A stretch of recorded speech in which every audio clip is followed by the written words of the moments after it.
Chicken snake নামে খ্যাত Siliguri corridor নিয়ে ভারতের ঘুম হারাম। মোদির দরজায় সার্বক্ষণিক নাড়া দিচ্ছে উদ্বেগের ছায়া। কেন্দ্র থেকে তৃণমূল সবার পক্ষ থেকে আসছে বাংলাদেশের বিপক্ষে একের পর এক হুমকি। কখনো ঘোষণা দেওয়া হচ্ছে বাংলাদেশকে টুকরো টুকরো করা হবে, আবার কখনো বঙ্গোপসাগরের উপকূলকে নিজেদের বলে দাবি করছে ভারত।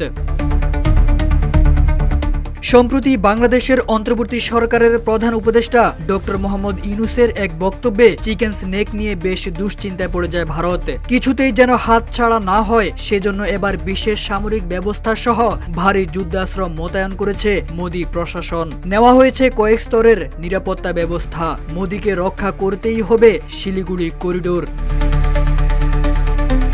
আকাশপথ সহ কয়েক স্তরের নিরাপত্তা হিসেবে ভারতীয় সশস্ত্র বাহিনী চিকেন স্নেক ঠেকাতে পদক্ষেপ নিয়েছে। মিগ বিমানের পাশাপাশি রাফাল যুদ্ধ বিমানের একটি স্কোয়াড্রন, সুপারসনিক ক্রুজ S-400 ক্ষেপণাস্ত্র, সামরিক বাহিনীর ত্রিশক্তি কর্পস T-90 ট্যাঙ্ক সহ তাজা সব গুলি। ইন্ডিয়া টুডের এক প্রতিবেদনে বলা হয়েছে, আঞ্চলিক হুমকির বিরুদ্ধে ভারত সতর্ক অবস্থায় রয়েছে। বেল্ট অ্যান্ড রোড ইনিশিয়েটিভের মাধ্যমে বাংলাদেশে চীনের উপস্থিতি ও ডক্টর ইউনূসের সাম্প্রতিক মন্তব্য নিবিড়ভাবে পর্যালোচনা করছে নয়াদিল্লি।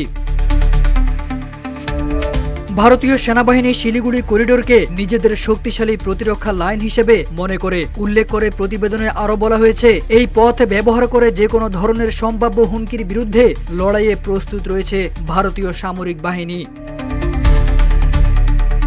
ভারতীয় সেনা প্রধানের সাম্প্রতিক বক্তব্য করিডোরের সুরক্ষা বিষয়ে ভারতের অবস্থানকে আরও জোরদার করেছে। তিনি জোর দিয়ে বলেছেন, ঝুঁকিপূর্ণ হয়ে ওঠার পরিবর্তে চিকেন স্নেককে ভারতের সবচেয়ে শক্তিশালী সামরিক অঞ্চল হিসেবে গড়ে তোলা হবে, যেখান থেকে পশ্চিমবঙ্গ, সিকিম ও উত্তর পূর্বাঞ্চলীয় বাহিনী যে কোনো হুমকিতে দ্রুত অগ্রসর হতে পারবে। তারেক আজিজ খান, রূপালী বাংলাদেশ।